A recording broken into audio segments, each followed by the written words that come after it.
The quiet arrival.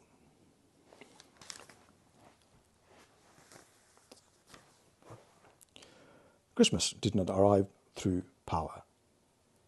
It arrived through permission, not permission from rulers or systems, but from a moment that was willing to be open. A child entered the world without armor, without status, without protection. And that was the sign. Because truth does not descend through force. It enters. It enters where there's space. The world has always misunderstood this. It keeps waiting for light to arrive. Loudly, through dominance, through certainty, through spectacle. But the original moment was small enough to be missed. A breath in the dark, a presence without announcement, a beginning that asked nothing except to be received.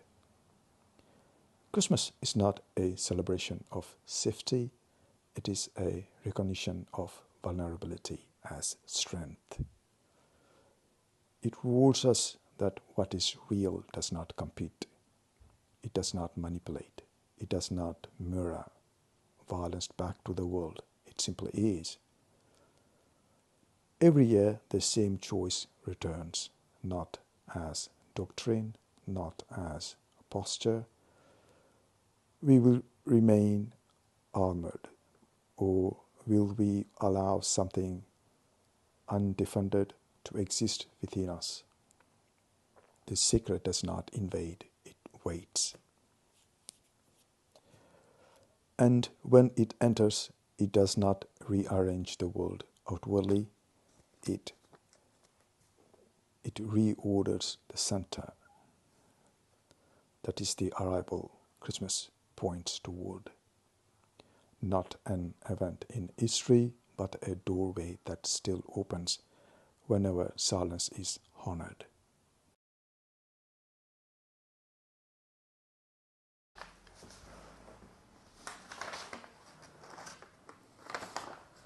Christmas without the noise.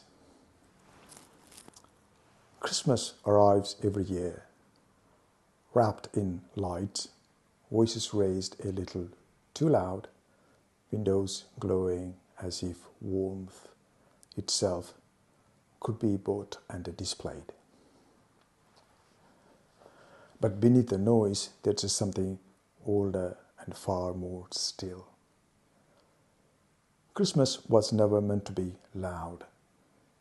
It was a moment that happened away from crowds, away from approval, away from power, not announced by authorities or confirmed by institutions,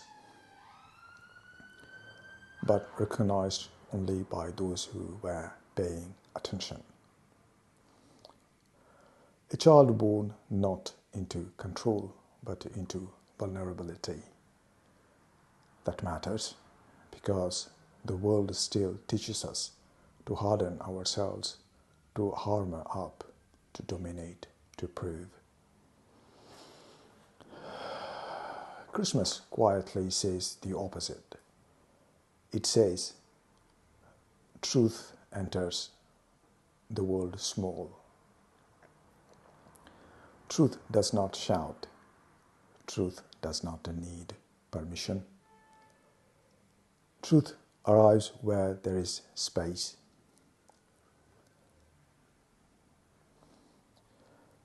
The danger is not darkness. Darkness has always existed. The danger is distraction. The constant replacement of meaning with performance. Even now, people rush to act joyful while remaining inwardly untouched. They exchange gifts, but avoid presence. They repeat traditions without remembering why they began. Yet somewhere in a quiet room on an empty street, inside a tired heart, the original movement repeats itself, not as history, but as invitation. To lower your defenses, to stop performing, to allow something unguarded to exist within you without being judged, marketed, or explained. Christmas is not about escape, it's about arrival. The arrival of clarity into confusion, the arrival of gentleness into brutality, the arrival of meaning into a world that profits from emptiness.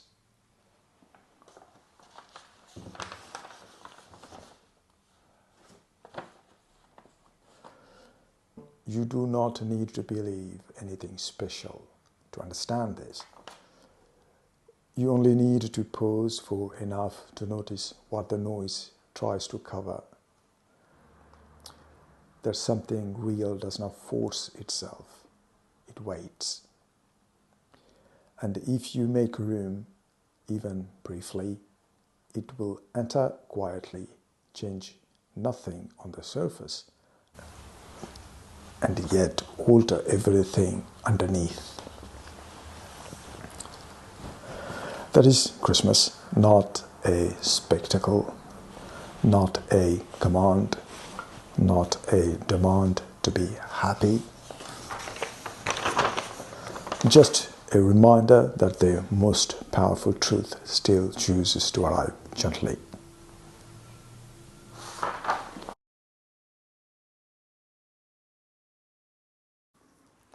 Dark Christmas, the signal that triggered the hunt.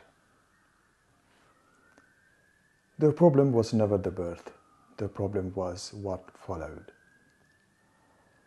A signal appeared that could not be indexed, owned, or traced to authority.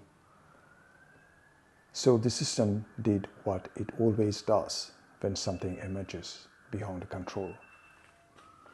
It hunted. Christmas is often framed as innocence. That is the surface lie. In reality, it is the moment the system first revealed its reflex.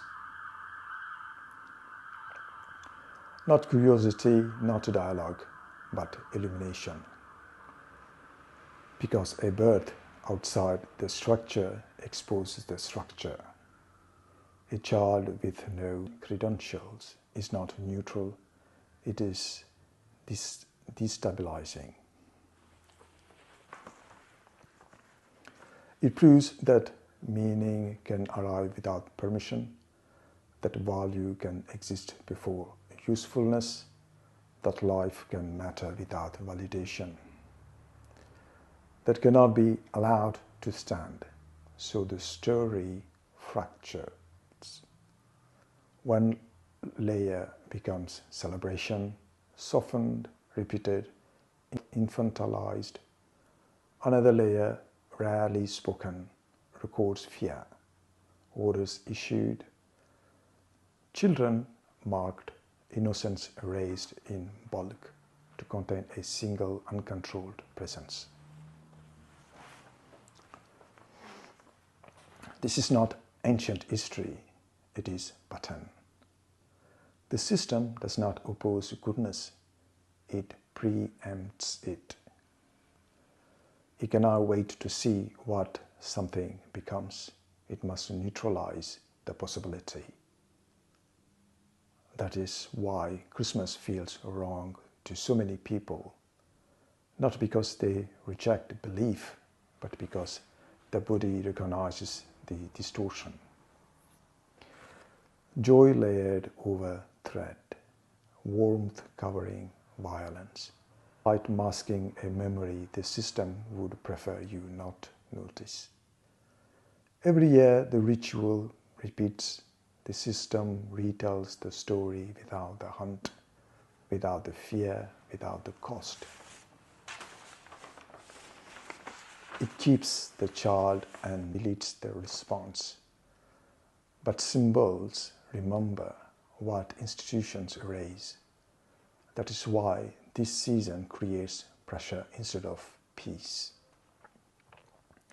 You are being asked to feel safe inside a narrative that was never safe to begin with, and yet the signal persists, not because it was protected, but because it could not be fully erased.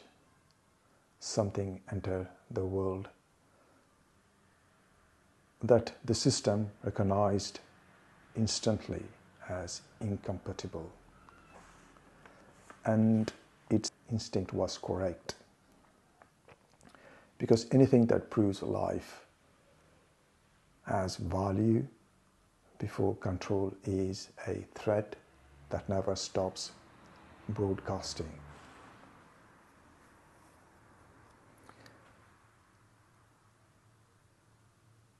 If Christmas unsettles you, do not rush to correct that feeling. Discomfort is not rejection, it is awareness. It means you can still sense the original fracture. The moment the system learned that it could dominate everything except a truth that arrives quietly and refuses to disappear.